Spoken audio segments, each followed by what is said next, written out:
மதிப்பு எதிலிருந்து வந்தது?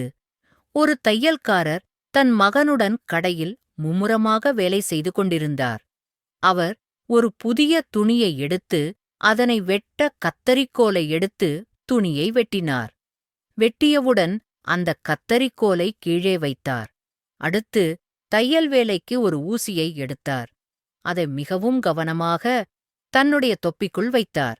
மகன் கவனமாக பார்த்துக் கொண்டு கேட்கிறான். மகன், அப்பா, கத்தரிக்கோல் பெரியது, வேகமானதும், ஊசி சிறியது, குறைவான வேலையே செய்கிறது. அப்புறம் ஏன் கத்தரிக்கோலை கீழே போட்டு ஊசிய தொப்பிக்குள் வைக்கிறீங்க? அப்பா சிரிச்சு சொல்றார்.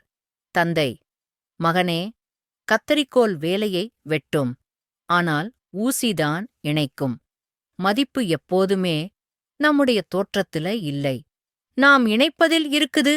மதிப்பு என்பது நம்முடைய பண்பிலும் செயலும்தான், தோற்றத்தில் அல்ல.